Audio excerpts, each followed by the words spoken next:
Brasil ODS, um programa do Observatório do Terceiro Setor com o apoio da FAPESP, explorando os Objetivos de Desenvolvimento Sustentável da Agenda 2030. Acreditamos que pessoas e organizações definem o futuro da sociedade com suas escolhas. Nosso foco é inspirar mudanças, pensamentos e atitudes para a construção de um mundo melhor. O Brasil é um dos países com maior desigualdade social do mundo, isso de acordo com o IBGE. Boa tarde, você está sintonizado aqui na Rádio Brasil Atual. Eu sou Franklin Valverde e começa agora o Brasil ODS, um programa do Observatório do Terceiro Setor com apoio da FAPESP, que é a Fundação de Amparo à Pesquisa no Estado de São Paulo. Hoje nós vamos falar sobre redução das desigualdades, com Jeroen Klink e Gabriel Oliveira. O Jeroen Klink é economista e professor titular da Universidade Federal do ABC, coordenador do Laboratório de Estudos e Projetos Urbanos e Regionais, o LEPUR, e diretor do recém-criado Centro de Estudos da Favela, o Cefavela, que ele vai explicar o que vem a ser o Cefavela. Seja bem-vindo, Jeroen, ao nosso programa. Muito obrigado, Franklin. Boa tarde também a todos os ouvintes. Muito prazer estar com você, com o Gabriel, compartilhando ideias sobre esse tema tão estratégico para o Brasil. Perfeito. E nosso outro convidado também é o Gabriel Oliveira, ele é advogado e coordenador do G20 Favelas. Seja bem-vindo, Gabriel, ao Brasil ODS. Muito obrigado, Franklin. Boa tarde a todas e todos. É um prazer estar aqui com vocês. Muito obrigado pelo convite e também poder conversar com o Jeroen sobre um assunto tão importante. Maravilha. Então vamos lá. O Cefavela é o Centro de Estudos da Favela, que quer juntar a academia e a comunidade para gerar conhecimento e soluções. Como surgiu o Cefavela e gostaria que você aprofundasse um pouquinho sobre o principal objetivo do Cefavela. Cefavela foi criado no âmbito de uma chamada FAPESP, CEPID, Centros de Pesquisa, Inovação e Difusão. E, portanto, nós enviamos um projeto em torno de uma experiência, uma trajetória que vários pesquisadores dentro da Federal do ABC já tinham, né? Inclusive, dentro da equipe de professores tem pessoas com experiência na gestão, tem muitas parcerias com o movimento de moradia, enfim. Então, a ideia surgiu, não caiu do nada, a ideia surgiu de montar um projeto que articula a geração de novos conhecimentos com a transformação nas cidades, né? E, portanto, um projeto que articula novos conhecimentos com aperfeiçoamento das políticas públicas e, inclusive, parcerias com instituições dentro do governo federal, IBGE, enfim, instituições de fora do Brasil, Índia, África do Sul, com experiências também em torno de urbanização de favelas e assentamentos precários. Então, a ideia surgiu, de grosso modo, né, dessa forma. Há quanto tempo existe já o Cefavela? Nós somos muito novos, novatos. A FAPESP acabou de aprovar isso, então o centro foi criado, ato de inauguração aconteceu 7 de outubro, inclusive com presença da presidência da FAPESP, Ministério da Cidade, enfim, IBGE. Nós somos realmente a experiência com temas, né, com temas relacionados com a favela, não. Isso já temos vários projetos de pesquisa, tem pessoas com experiência na gestão, né? Por exemplo, a vice-diretora Rosana Donaldi já foi, né, passou pelas experiências de urbanização de favelas em Diadema, em Santo André como secretário municipal de desenvolvimento urbano, enfim, mas o centro é novo. Perfeito. Está fazendo um mês hoje, inclusive, hoje 7 de novembro, né? Está fazendo hoje um mês. Bem lembrado. Maravilha. Maravilha. E, Gabriel, você é o coordenador do G20 Favelas. O que vem a ser o G20 Favelas? G20 Favelas é uma iniciativa que também se iniciou esse ano a partir de uma provocação do Celso Ataíde, um dos fundadores da CUFA, Central Única das Favelas, quando ele recebe o prêmio de empreendedor social do ano de 2022 pela Fundação Schwab no Fórum Econômico Mundial. Então ele vê aquele fórum gigantesco para tratar sobre várias questões de economia e, a partir de algumas reflexões, entende que algumas das questões de favela, elas são transversais não só no Brasil, mas no mundo.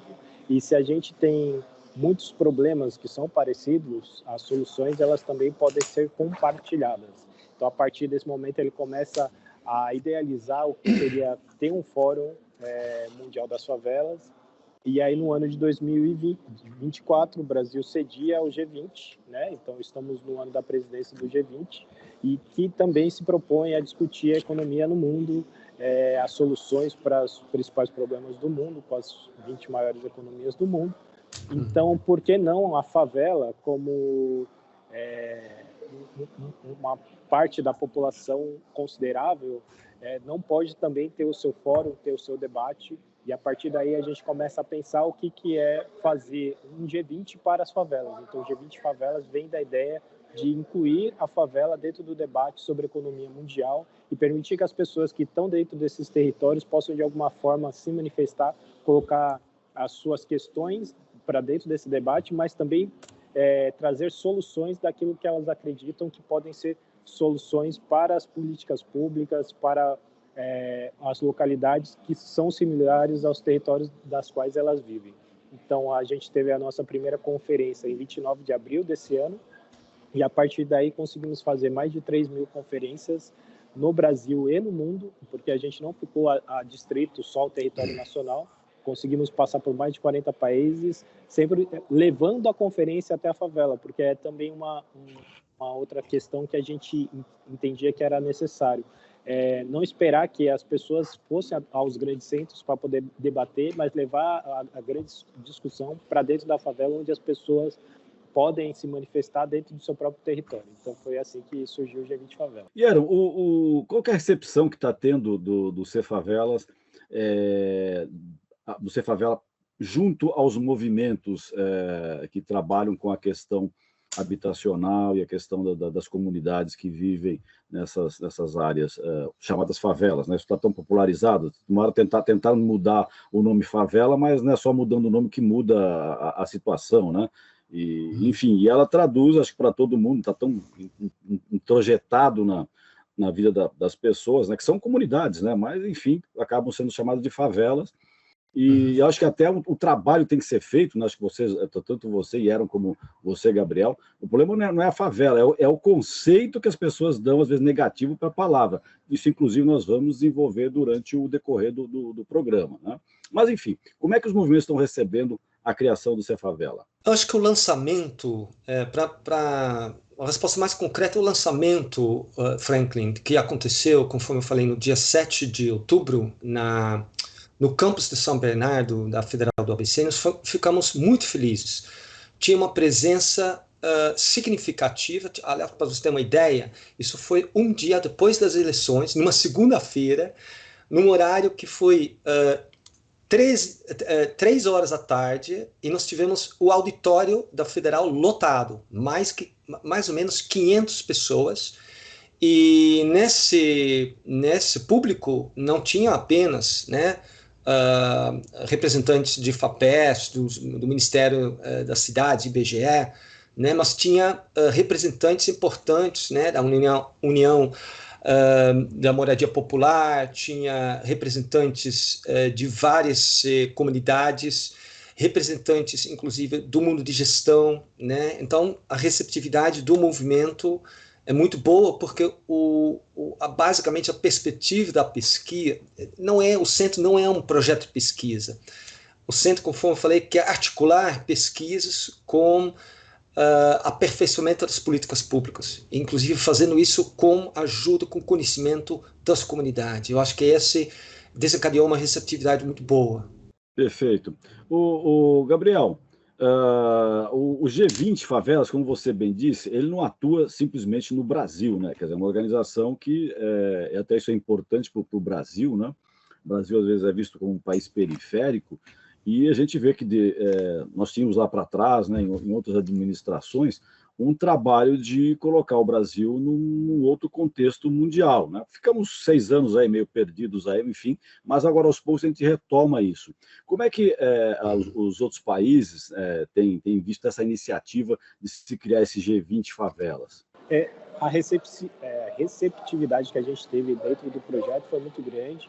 A gente ficou muito feliz porque todo mundo entendeu qual que é a ideia central, justamente conseguir trazer uma visibilidade para um território que se torna sempre invisível aos olhos dos grandes debates, né?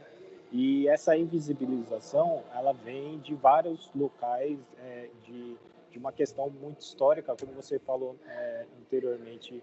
A gente tem uma questão da academia sempre colocar a favela dentro de um lugar de precarização, de carência, utilizando termos, até bem pouco tempo a gente utilizava o nome de aglomerados subnormais, que você acaba fazendo uma régua, o que é o normal, o que não é, e coloca as pessoas dentro desse território também, dentro dessa perspectiva, que a gente entende que não é o correto, e foi uma batalha também para mudar, justamente voltar a utilizar a palavra favela como denominação para esses territórios. Então, internacionalmente, as pessoas também têm a questão de legitimar esses territórios, de ter a participação dentro dos debates públicos, de conseguir investimento para esses locais, de poder orientar como esse investimento acontece dentro desses territórios. Então, uma série de questões que fazem com que essas pessoas que participaram das conferências internacionais abracem a ideia, se juntem a essa iniciativa e queiram participar efetivamente, trazendo tudo aquilo que elas sempre quiseram colocar na mesa, falar sobre, e nunca tiveram oportunidade para isso. Perfeito. Eu não sei se vou colocar vocês dois, tanto você, o Gabriel, como o Yaron, numa fogueira, mas conversando vocês e vendo o que vocês estão dizendo sobre o tema, que é um tema comum a vocês dois, me veio a ideia. Como que C-Favela e G20 Favelas podem dialogar, né? Yaron, como é que vocês podem dialogar com o G20, por exemplo, G20 Favelas? Depois eu quero que o Gabriel também diga como é que ele pode dialogar com o C-Favela. Creio que tem uma ligação clara, né? Eu acho que, apesar do estigma que ainda existe, né? Eu acho que houve um avanço, né? Por exemplo, o IBGE acabou de mudar a terminologia, não é mais aglomerações subnormais, né? Mudou.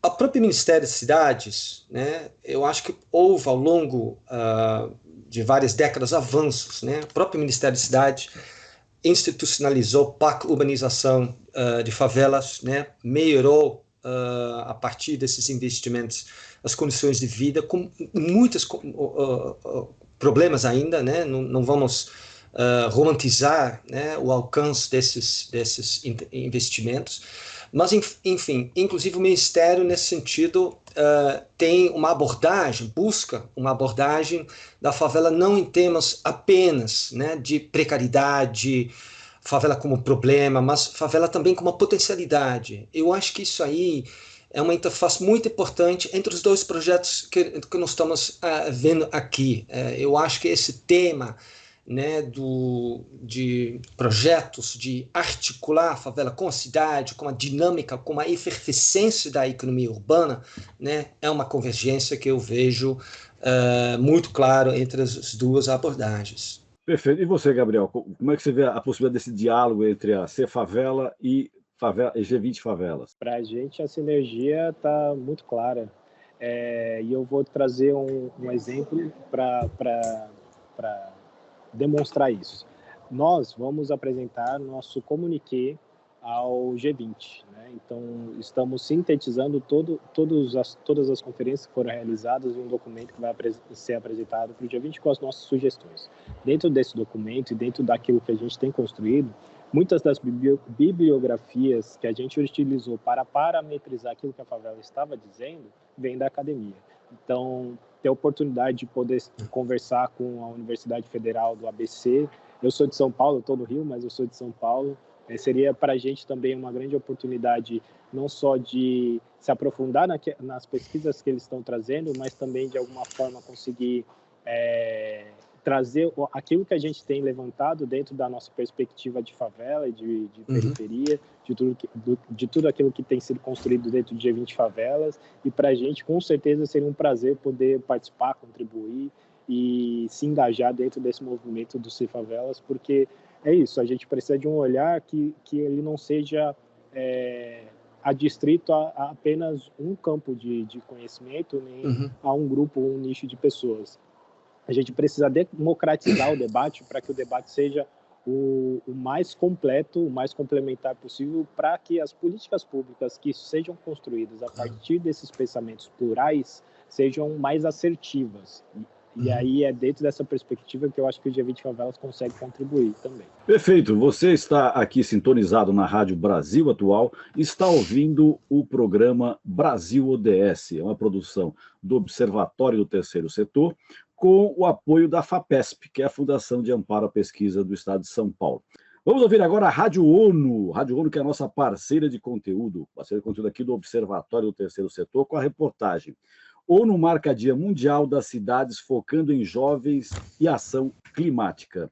Ana Paula Loureiro, de Nova York, tem as informações. Notícias do mundo com a ONU News. Segundo a ONU, até 2030, 60% da população viverão em áreas urbanas e 6 em cada 10 moradores terão menos de 18 anos.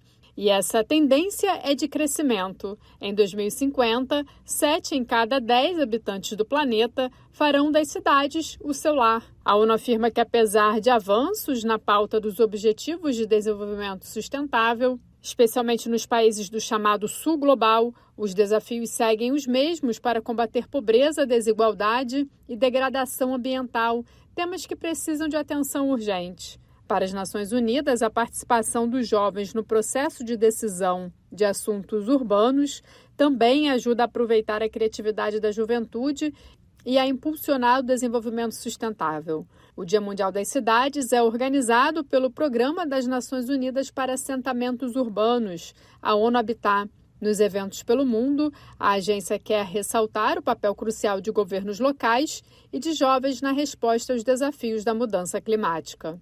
Da ONU News em Nova York, Ana Paula Loureiro. Tivemos a Ana Paula Loureiro com uma matéria que tem tudo a ver com o nosso tema de hoje, né? O tema da redução das desigualdades. E eu coloco para você, Yaron, e você, Gabriel, um pouco dessa questão, né? Que ela falou de juventude e degradação ambiental. E a gente sabe que as favelas, de uma certa forma, acabam sofrendo muito mais a questão da degradação ambiental, né? Porque a questão, às vezes, de saneamento, a questão urbanística, tá? Então, tem uma série de problemas que acabam afetando, né, e sendo, assim, digamos, ampliados mais do que em outras regiões das cidades, de maneira geral. Eu gostaria que vocês fizessem um pouco desse comentário, né? E mais, a questão do jovem, né? Porque eu acho que o jovem é fundamental na construção de uma nova mentalidade e de um novo país, né? De uma forma de você agir diferente. Se a gente chegou até onde a gente chegou com todo esse caos que está aqui, é porque realmente não foi feito o trabalho, a lição de casa, como se costuma dizer, né? E estamos nessa situação. Mas há a possibilidade de a gente mudar isso radicalmente. Com o quê? Com os jovens, tendo uma outra atitude. Então, eu gostaria que vocês comentassem e apontassem, se possível, claro, caminhos para a juventude começar a se engajar nessa mudança que é tão necessária. E Yaron? Pois na realidade, as nossas pesquisas também têm apontado algo paradoxal. Você tem, de um lado, o aumento de escala dos programas de urbanização de favelas desde... primeiro a partir de experiências locais, de cidades pioneiras como Diadema, Recife, BH, posteriormente também na gestão da Erundina, em São Paulo, enfim, e que depois, digamos assim, crescem, vão para além da fase de incubação, recebem um caráter nacional a partir do Pacto de Urbanização de Favelas no governo Lula. Esses programas, o que aqueles programas fazem? Eles basicamente buscam melhorar as condições infraestruturais, saneamento ambiental, melhoria nas estruturas habitacionais, enfim. O paradoxo é que nas favelas contemporâneas nós estamos presenciando processos de reprecarização, ocupação de espaços perto dos rios, em áreas de risco. Portanto, tem uma dinâmica imobiliária perversa que desencadeia, empurra as pessoas de baixa renda, os segmentos mais vulneráveis da população para áreas de risco.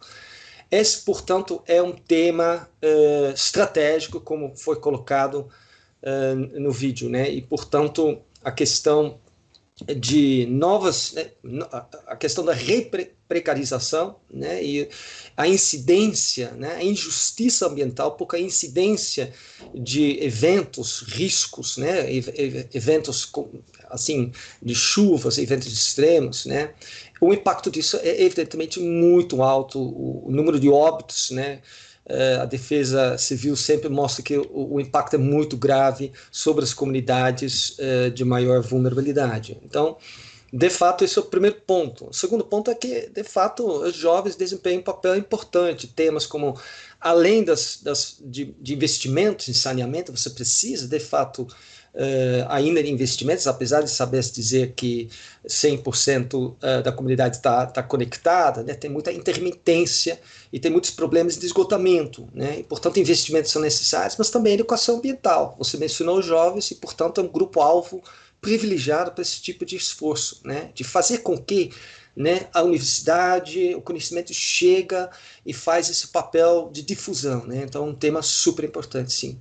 Perfeito. O Gabriel, e como é que é essa questão toda, como é que você vê essa questão do jovem, e até pegando um pouco o gancho aí que o Yaron falou no final, né, do papel da universidade, né, nesse caso, né, cumprindo efetivamente o seu papel social, né, porque às vezes tem muitas coisas que a universidade faz, né, não estou aqui criticando a universidade, mas às vezes é necessário ela se repensar também, né, digo eu até como uma pessoa que vem da universidade, né, tem que se repensar e tem que cumprir um papel social. E muitas vezes o pessoal não cumpre esse papel social. Tá? Então, como é que você vê essa questão do jovem?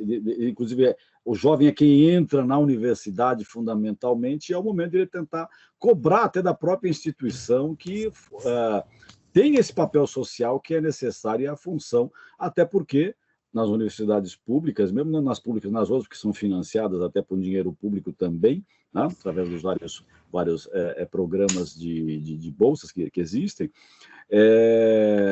esse dinheiro que é público que seja voltado para a própria sociedade novamente. Gabriel. Eu concordo, com certeza. É uma questão que a gente precisa olhar sempre com muita atenção, porque quando se fala de juventude, a gente está falando das próximas gerações que vão ser os tomadores de decisão, né? Dentro da matéria, ela traz dados do UNHABITAT, e a UNHABITAT ela tem uma projeção de que estamos hoje com 1 bilhão de pessoas no mundo vivendo em favelas ou territórios assemelhados a esse, e até 2050 deveremos chegar a 2 bilhões de pessoas, né? Então é um contingente populacional muito grande presente dentro de território de favela, de periferia, comunidade, sem os aparelhamentos estatais de saneamento básico, acesso à água potável e outras questões que impactam o ambiente diretamente, que impactam também a saúde das populações que moram dentro desses territórios, mas a gente também tem que falar, quando a gente vai fazer um debate sobre clima, sustentabilidade, a questão da justiça ambiental, que foi trazida pelo Yaron, e também do racismo ambiental, né? A justiça climática e racismo ambiental são duas questões que, quando a gente começa a fazer os recortes de gênero, de classe, de raça, a gente vai verificar que essa população, majoritariamente, são populações que vieram de algum tipo de condição. Aqui no Brasil, a população negra, que está distrito ao escravagismo que a gente sofreu. Na Índia, são as populações que são excluídas por conta das castas e tudo mais. Então, a gente também tem que fazer esse debate. Lembrar que, quando a gente fala de favela e mudança climática, é o primeiro território que vai ser atingido quando a gente tem enchentes, por conta da falta também, às vezes, de estrutura, como as casas são construídas, mas também com a alteração do clima em relação ao calor, porque os materiais não vão segurar tanto o calor quanto os materiais de alvenaria. Então, você sofre mais quando está frio, você sofre mais quando está calor, você sofre mais quando chove, mas essa questão não vai afetar só a favela. Então, hoje, esses últimos dias, a gente tem acompanhado o que aconteceu na Espanha. Então, o debate sobre clima não pode ficar distrito só à favela, dentro da perspectiva que se está acontecendo só na favela, está tudo bem. Não, a mudança climática ela está vindo e está vindo para todo mundo. Então, todo mundo tem que tomar essa consciência. A gente sabe os locais que têm um maior impacto. Então, eu acho que o primeiro ponto que a gente tem que atender é dentro desses territórios, mas isso daí é uma questão que vai afetar todos. E aí orientar o jovem que lá na frente serão as pessoas responsáveis por manter, por efetivar políticas públicas, tem que ser incentivado o quanto antes. Eu acredito que a universidade é um bom lugar para a gente começar esse debate, trazer estudos e pesquisas que vão ser orientadores das próximas políticas públicas para os próximos anos, assim como o Centro de Favelas que está fazendo e vai começar a levantar dados sobre isso. Mas, para mim, a gente pode sim começar desde o ensino básico a começar a gerar esse interesse dos jovens, das crianças, para que, a partir daí, a gente consiga construir cidadãos que se preocupem com o meio ambiente, porque, no final das contas, não existe o fora, né? Não existe um outro lugar para o planeta, para as pessoas que estão vivendo nesse planeta viver. Hoje a gente só tem a Terra vai ter que dar conta de toda a população, de todo o crescimento populacional que a gente tem, e a gente tem que entender como conviver com esse meio ambiente, senão não existiremos mais. Isso daí, até mesmo pesquisas mostram como a gente está tendo um aquecimento global ainda acelerado, e a gente precisa diminuir isso para ontem, não é nem para agora, né? A gente já está atrasado dentro dessa perspectiva. Perfeito. Então, eu acho que é dentro dessa perspectiva que a gente tem que trabalhar com os jovens. Perfeito. Você falou que 1 bilhão de pessoas moram em favelas no mundo. E eu tenho os dados aqui do Brasil, que são fornecidos pelo IBGE. O IBGE diz o seguinte, que o Brasil tem mais de 10 mil favelas e comunidades urbanas, onde vivem 16 milhões e 600 mil pessoas, o que corresponde a 8% da população brasileira. Não é pouco não, hein? 8% da população brasileira. O número de favelas cadastradas pela Prefeitura de São Paulo aumentou nos últimos anos. Foram cadastradas 1.447 favelas em 2023, um aumento de 19 novas comunidades em relação a 2019. Possivelmente aí também nós temos que a precarização, né, que aconteceu em algumas dessas favelas, né, da questão da Covid, né? Acho que as pessoas realmente veio a pandemia, muitos perderam o emprego, não tinham, ou perderam a possibilidade de exercer uma atividade remunerada, né? Porque nem emprego né? Mais aquele emprego formal, é uma atividade que a pessoa tem para poder sobreviver, e com a Covid, né, foi perdendo uma série de questões e acabou tendo que morar de uma forma mais precária do que já moravam antes, né? E então eu insiro uma questão aqui para vocês debaterem. Que políticas públicas poderiam construir essa redução dessas desigualdades que existem no momento? E eram? Duas coisas. Os números sempre existem. Eu acho que o IBGE, inclusive, essa é uma dimensão importante do centro, vai ter toda uma parceria com o IBGE para aprimorar as metodologias, né? Porque, além de quantificar, é necessário dimensionar as múltiplas precariedades nas favelas. Porque hoje a favela do século XXI não é mais a favela do século passado. Por quê? A densidade é muito mais ampla e, portanto, nós fizemos, né, no meio da pandemia, nós fizemos uma pesquisa no ABC, em algumas favelas do ABC, sobre as desigualdades territoriais. O que nós percebemos? A densidade complica duplamente, porque você tem, né, um momento que você precisa afastar no Covid, mas a densidade complica isso, né? E, portanto, também a ausência, a vulnerabilidade, intermitência de acesso à água nas favelas foi também um fator muito complicado. Políticas públicas, né? Sua pergunta. Eu diria que não existe, né, uma solução mágica. Hoje, né, a administração pública está mal preparada para dar soluções. Por quê?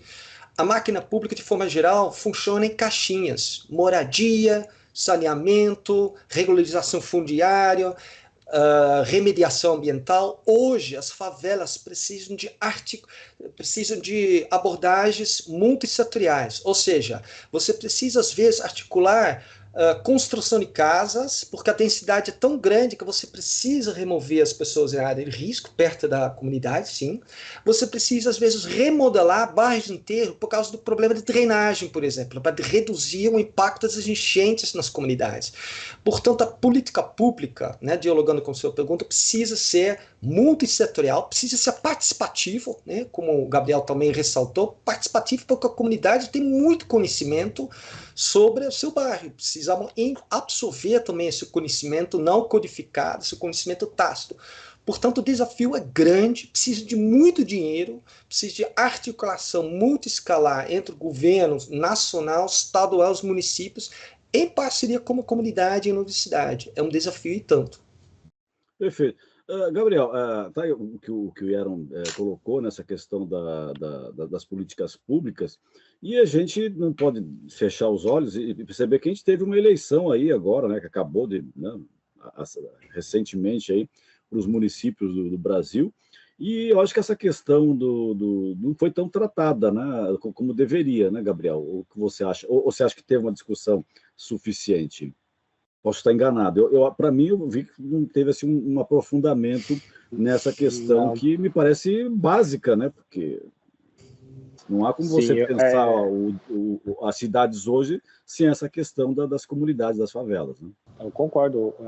A gente sabe que quando a gente chega no período eleitoral, o que vão guiar os debates normalmente são os temas que a população está mais preocupada naquele momento. Então, nas últimas 2 eleições, a gente tem falado muito sobre segurança pública, mas quando a gente fala de favela, é difícil você ver isso num debate, são poucos os candidatos que trazem isso dentro dos seus programas eleitorais, e assim, como o professor falou, né, é uma área que demanda atenção de várias áreas diferentes, mas também precisa vontade política. Então, respondendo também sua pergunta anterior, eu acredito que o investimento na própria favela, possibilitando que as próprias pessoas da favela, do território, das comunidades possam ter sua ascensão social potencializada, também é um meio da gente mudar essa realidade, ao invés de só esperar a boa vontade e a vontade política do Estado e das pessoas que estão dentro do governo. A CUFA ela tem se esmerado em trabalhar em possibilidades de potencialização das pessoas que são de favela, justamente para que a gente não fique aguardando quando decidirem se juntar para fazer esse trabalho.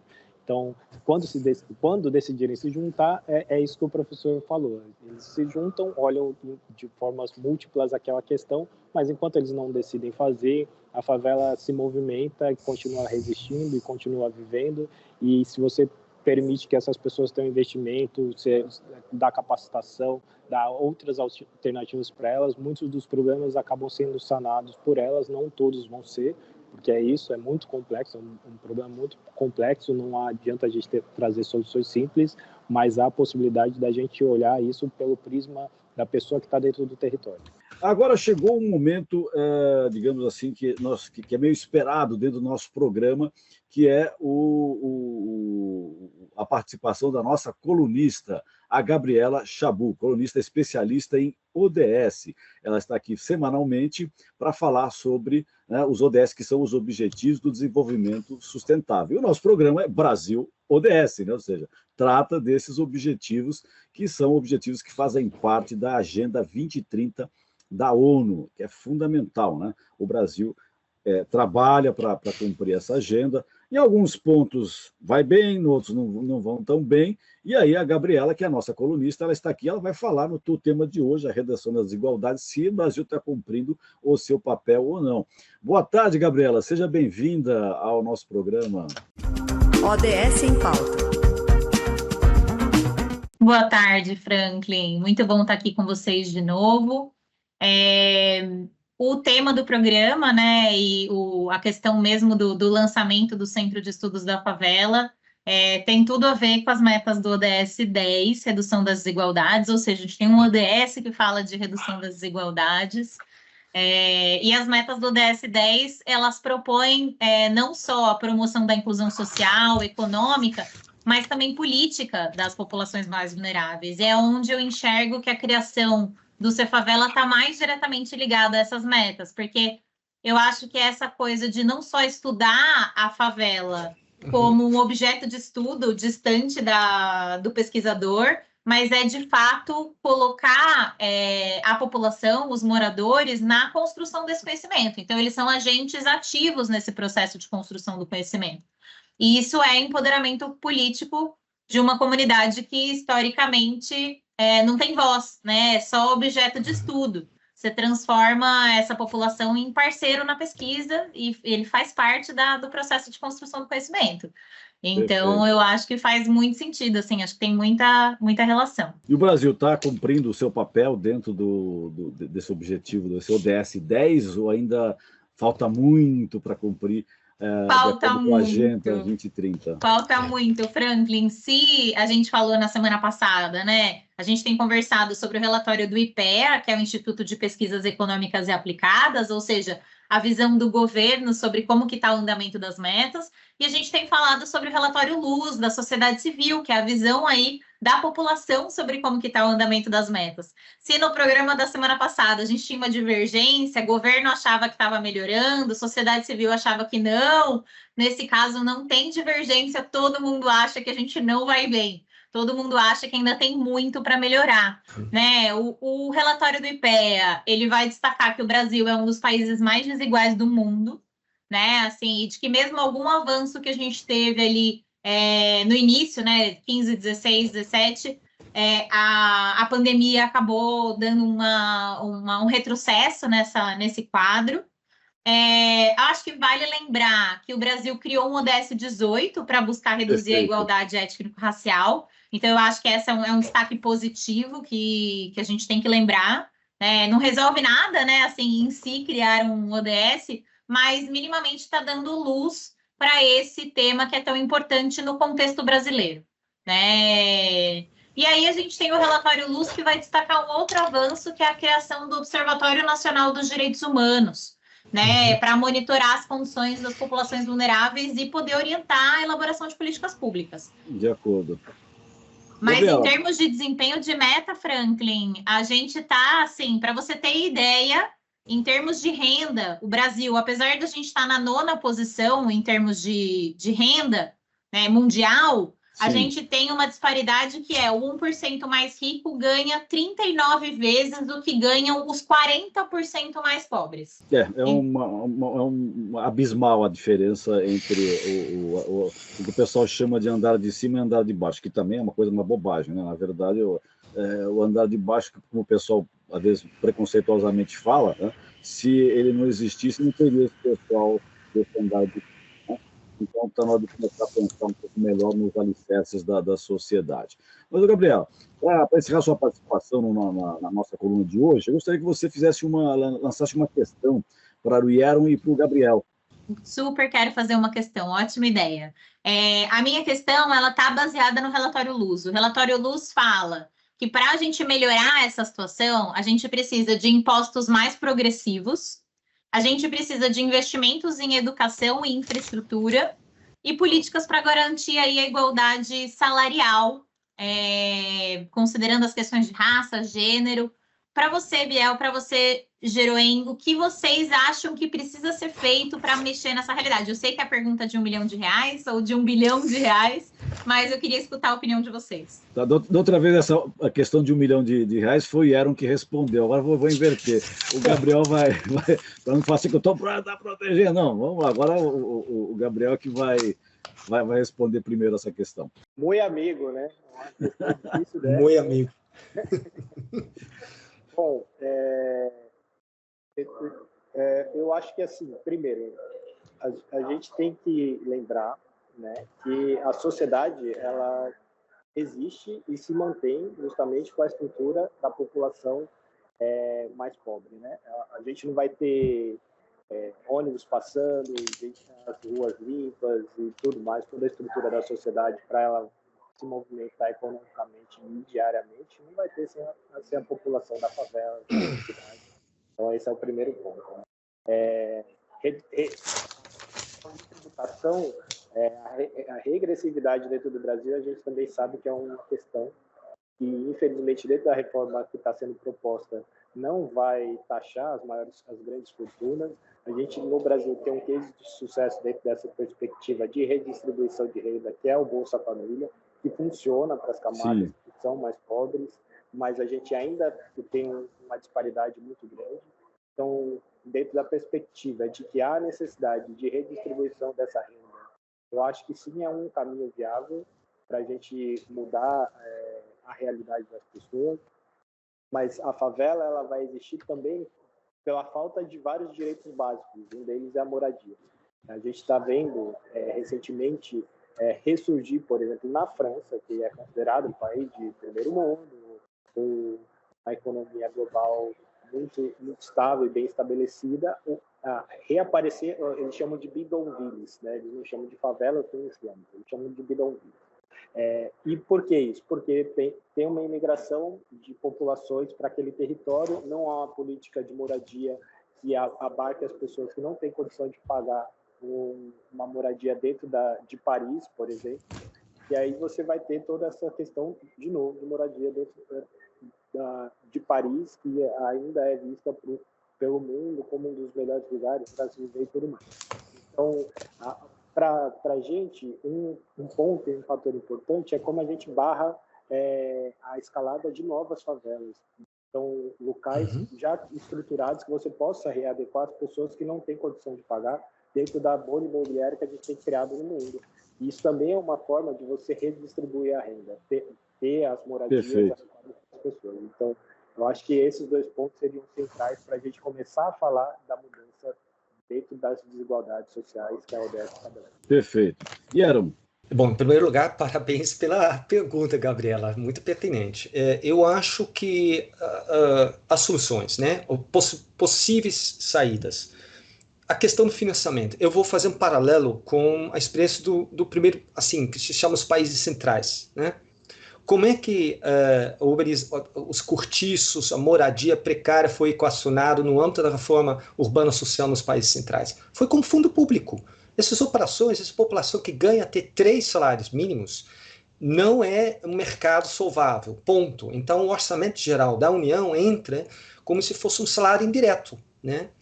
As operações complexas nas favelas brasileiras requerem muito dinheiro. E esse dinheiro não é um dinheiro que tem uma taxa interna de retorno alta, né? Então, eu acho que esse é o primeiro ponto que remete à questão da tributação, né? A necessidade de um maior caráter progressivo da tributação brasileira, por exemplo, sobre, né, tributação de dividendos, né? Então, esse é um primeiro ponto importante. Segundo ponto, você tem que, academia, pesquisa, não pode ficar dentro dos 4 muros da academia. Você precisa, portanto, alcançar a sociedade, a difusão, a mídia, a sociedade civil, né, sobre a realidade nas favelas, né, sobre conscientizar que isso não... As pessoas querem morar perto da área de risco? Não, é a ausência de escolhas que faz com que essa trajetória foi assim, né? Então, o segundo ponto, por isso inclusive esse pitch, a importância de articular conhecimento com difusão de conhecimento. Terceiro ponto, Gabriel também que tocou nisso, muito importante, remediar, né, buscar melhorar as condições de vida nas favelas existentes precisa ser articulada com uma política de evitar que novas favelas crescem. Portanto, nós temos no Brasil uma peça que chama-se Estatuto de Cidade, que dá uma diretriz para os governos locais implementar de forma participativa os planos diretores, que tem uma série de instrumentos, por exemplo, a tributação progressiva da propriedade de terra, a função social da propriedade. Isso é muito importante. Infelizmente, as prefeituras, por razões políticas, não implementam o Estatuto da Cidade. Então, eu acho que tem pistas, sim. Soluções fáceis, não. A academia tem um papel importante nisso. Gabriela, agradeço a participação no nosso programa hoje. Semana que vem você está de volta com mais uma coluna sobre os ODS. Muito obrigado, Gabriela. Obrigada, Franklin. Obrigada, pessoal. Até semana que vem. Você está ouvindo o Brasil ODS, um programa que é produzido pelo Observatório do Terceiro Setor e tem o apoio da FAPESP, a Fundação de Amparo à Pesquisa do Estado de São Paulo, aqui na Rádio Brasil Atual. Vamos agora para os destaques da semana. Vamos conferir quais foram as principais matérias no site do Observatório. Lucas Neves, direto da redação, tem as informações. Olá a todos, eu sou o Lucas Neves, jornalista do Observatório do Terceiro Setor, e agora eu vou contar para vocês quais foram algumas das notícias de maior destaque do nosso site na última semana. CIE e Google oferecem 70 mil bolsas de estudo. No Brasil, o trânsito mata mais do que armas de fogo. Pacová lança guia de captação de recursos para organizações de base. O estudo Retrato da Solidariedade revela o perfil da filantropia brasileira em 2023. Estes foram alguns dos principais destaques do nosso site na última semana.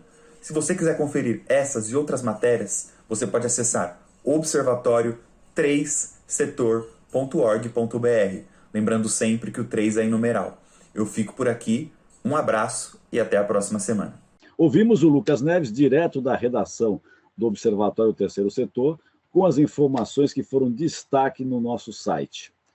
Agora vamos para um momento bastante esperado no nosso programa, que é o momento das enquetes. A cada programa que nós realizamos aqui na Rádio Brasil Atual, nós fazemos uma enquete com o tema do programa. Essa enquete é realizada no Instagram. Lá as pessoas votam nessa enquete e podem fazer perguntas a respeito do tema que nós reproduzimos aqui para os nossos entrevistados. E o tema do programa de hoje, que é a redução das desigualdades, nós fizemos a seguinte questão. Você acredita que o Brasil conseguirá reduzir as desigualdades sociais?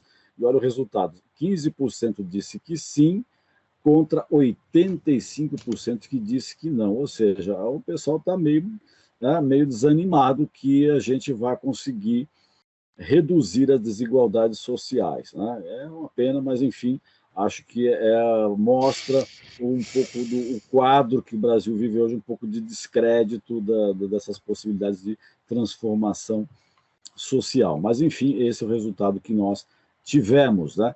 Até peço para o Ioren e também o Ieron, aliás, o Ieron e o Gabriel comentar rapidamente esse resultado e já junto com as questões que eu vou passar a respeito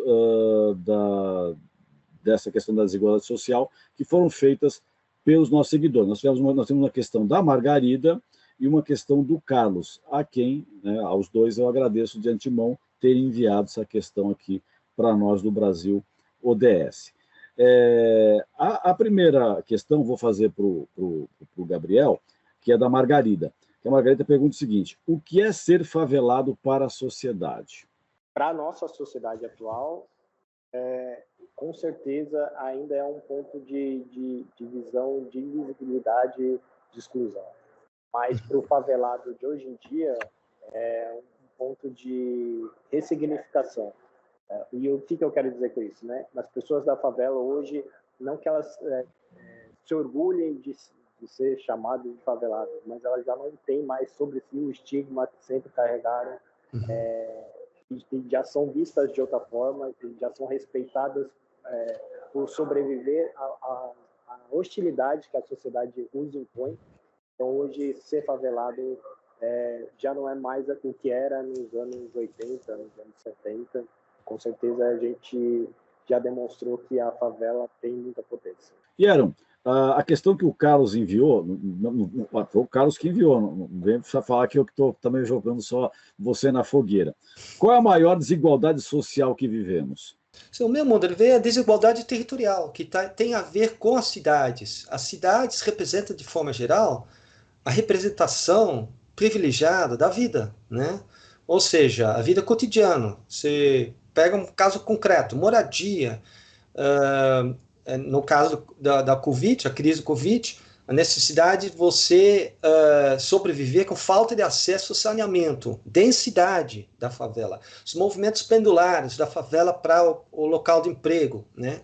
Eu diria que, aí eu sou suspeito, né, porque meu olhar para a desigualdade é um olhar territorial, né? Moradia, transporte, saneamento, o acesso aos equipamentos públicos, creches, postos de saúde, etc, etc. Portanto, a maior desigualdade, ao meu modo de ver, que nós estamos vivendo no Brasil, é a desigualdade territorial, né, que se reflete, está inscrito no espaço das cidades, das grandes cidades brasileiras. E eu quero aproveitar a convidar vocês que nos ouvem e vocês que nos acompanham pelo site do Observatório do Terceiro Setor, para, nas próximas enquetes que nós fizermos, vocês votarem e vocês fazerem perguntas que nós vamos reproduzir aqui para os entrevistados ou as entrevistadas do Brasil ODS. Além de você ir no Instagram, você também pode nos acompanhar pelo Facebook, enfim, por todas as redes sociais que nós estamos presentes. E é sempre Observatório 3 Setor, o 3 em numeral. E o último convite que eu faço é vocês visitarem o site do Observatório, que é www.observatório3setor.org.br. O 3 aí também em numeral. Lá você vai encontrar inúmeras matérias de interesse do terceiro setor, tá? Além de uma série de outros temas ligados à cidadania. Então, visite e fique informada sobre questões ligadas à cidadania e também sobre o terceiro setor. Nós temos aqui um dado que acho que é importante passar para vocês, que é um dado que vem do Datafavela 2023, que mostrou que as favelas brasileiras se elas formassem um estado, seria o terceiro maior do Brasil em população. Segundo o estudo, o número de favelas dobrou na última década, totalizando 13.151 mapeadas pelo país. São estimados que 5.800.000 domicílios em favelas que existem, com 17.900.000 moradores. 8 em cada 10 moradores da favela pretendem empreender onde vivem. Que desafios que existem desse empreendedorismo na favela, sendo que esses dados aqui são impressionantes. 8 em cada 10 pretendem empreender onde vivem, né? Acho que até, talvez, né, não sei, em Tu, em função das poucas possibilidades que a economia oferece para as pessoas de maneira geral, que acaba falando, bom, vou apostar eu em mim mesmo, porque eu posso apostar, porque no resto não está dando para apostar. Gabriel, o que você acha desse quadro que foi pintado aí pelo Datafavela 2023? O Datafavela ele foi criado com uma parceria entre a CUFA e o Instituto Locomotiva, né? E aí juntando a expertise do Instituto Locomotivo que vai em pesquisas com a capilaridade e todo o trabalho de favelas que a CUFA realiza. O Datafavela também diz que a favela é o quarto maior estado em movimentação econômica, né? Então ela movimenta 202 bilhões por ano em renda própria. Isso significa que tem muito dinheiro circulando na favela, tem muito dinheiro que sai da favela, e o que a gente precisa é justamente que esse dinheiro retorne para a favela de alguma forma. Então, quando a gente pensa na perspectiva do empreendedorismo, é justamente possibilitar que os negócios da favela eles possam ter escalabilidade e um potencial de crescimento maior. E aí, dentro desse nicho de empreendedorismo, hoje a gente tem a Expo Favela, que é justamente um evento que tenta trazer à luz e dar o empreendedores de favela na perspectiva de possibilitar que eles se aprimorem, né, seus conhecimentos em gestão do seu negócio, mas também que possam ser vistos para que possam ser investidos e recebam capital que outras empresas que não estão dentro desses territórios recebem normalmente, o investimento e a possibilidade de serem investidos, que quando você fala território de favela, você tem dificuldade de conseguir que um banco abra uma linha de crédito para você. Então, é lógico que existe uma precarização do trabalho, né, e tentativas de que a gente não tenha muitos direitos trabalhistas garantidos, mas também há a possibilidade dessas pessoas conseguirem escalar os seus negócios. Então, acho que é essa perspectiva que a gente gostaria de ser reforçada. E Aaron? Não, na realidade, com uma observação bem humilde no sentido que eu acho que nós precisamos conhecer melhor a efervescência da economia local nas favelas. Eu estou dizendo isso porque eu já fui secretário municipal, inclusive, de trabalho em renda numa prefeitura. Inclusive, nós tivemos vários programas recortados para as favelas, microcrédito, incubadora de cooperativas, etc, etc. Naquele momento, nós tivemos muito pouco alcance, né? Fazendo uma autocrítica. Nós tivemos pouco sucesso de multiplicar os negócios nas favelas, por várias razões, né? Agora, me parece, essa experiência foi na década de 90 do século passado. Eu diria que a favela mudou, a densidade, como o Gabriel falou, a densidade econômica, a aglomeração produtiva na favela mudou. Então, precisamos, o meu modo de ver, para fazer políticas públicas, para fazer uma reflexão, preciso primeiro conhecer melhor qual o circuito e qual a potencialidade com iniciativas locais, como a participação da comunidade, evidentemente, como o Gabriel falou, né? Como dinamizar com iniciativas recortadas para a especificidade desse empreendedorismo popular. Então, eu acho que nós não podemos descartar e fazer grandes discussões ideológicas, isso é um reflexo da reprecarização. Nós sabemos disso, que o Brasil está desindustrializando e reprimarizando. E aí, nós vamos ficar de braço cruzado a partir disso? Eu acho que esse é o ponto de partida de um esforço coletivo da academia e as demais organizações do terceiro setor e a comunidade, sim. Dentro dessa questão colocada, me vem aqui uma outra. A gente vê no Congresso Nacional uma série de setores da sociedade representados, muito bem organizados. Tá? Você tem a bancada da bala, a bancada da Bíblia, a bancada do boi. No caso das favelas, elas têm se tem, a gente não consegue perceber. Ou, por exemplo, a partir de movimentos como o C-Favela, como o G20 Favelas, há essa possibilidade de se criar um grupo de pressão para mudar essa realidade, porque esses outros grupos aí, eles estão atuantes, estão conseguindo espaços muito importantes da sociedade. E um setor tão expressivo como as favelas não está conseguindo, digamos, defender o seu espaço dentro do Congresso Nacional. O que vocês dizem disso, Gabriel? Hoje a gente tem a Frente Parlamentar em Defesa das Favelas, Congresso Nacional, e é uma das tentativas de começar a se estabelecer essa possibilidade de incidência política dentro das favelas, da favela dentro das políticas públicas nacionais, pensar esse lugar de ver quais são as demandas principais e pautar elas dentro do debate legislativo. Então, acho que é uma iniciativa que a gente pode salientar, que é recente, né, de 2023, mas que é importante para a gente ter, mas ainda assim há uma grande dificuldade da gente debater isso dentro da perspectiva de governança, seja prefeitura, governo ou governo federal. E aí os grupos do terceiro setor, as organizações sociais acabam sendo justamente quem vai ali à frente levantar a bandeira e tentar, de alguma forma, influenciar esse debate político. Perfeito. E Aaron? Não, em primeiro lugar, uma iniciativa muito importante que Gabriel mencionou, né, que eu acho que, apesar de ser recente, eu acho que é por aí mesmo. Minha sensação, Franklin, em relação a isso, sim, isso é muito importante, fortalecer a capacidade de fazer, porque política é pressão, né? Se você não se queixa, não reivindica um projeto melhor, nada vai acontecer. Então isso é um tema estratégico, sem dúvida nenhuma. Agora, me parece que o próprio movimento também se fragilizou ao longo do tempo, né? A partir das primeiras experiências de urbanização de favelas, né? Principalmente no século XX, o movimento tinha uma certa eficiência. Me parece que também isso é um movimento geral. Você mencionou agora, 80% da população não acredita que vai ter mudança nas políticas de desigualdade, reduzir a desigualdade. É um reflexo. Eu diria que até um movimento mundial, né? A legitimidade da política que caiu.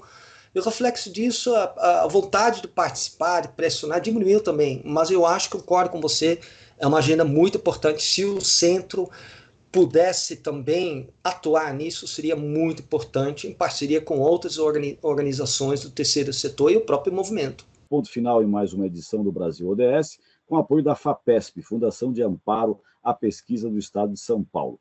Agradeço a participação de Aaron Klink, economista e professor titular da Universidade Federal do ABC, coordenador do Laboratório de Estudos e Projetos Urbanos e Regionais, o LEPUR, e diretor do recém-criado Centro de Estudos da Favela, o C-Favela. E também tivemos como convidados hoje o Gabriel Oliveira, que é advogado e coordenador do G20 Favelas. Não esqueça de seguir o Observatório em suas redes sociais, Observatório 3 Setor, no Instagram e no Facebook, e o site observatório3setor.org.br. Lembrando que, todos os casos, o 3 sempre em numeral. Na próxima terça-feira, às 16 horas, ouça o nosso programa Perspectiva, com assuntos importantes da atualidade e do terceiro setor. Ficamos por aqui, sempre na luta por uma sociedade mais justa, solidária, sustentável e tolerante. Até o próximo programa. Brasil ODS, um programa do Observatório do Terceiro Setor com o apoio da FAPESP, explorando os Objetivos de Desenvolvimento Sustentável da Agenda 2030.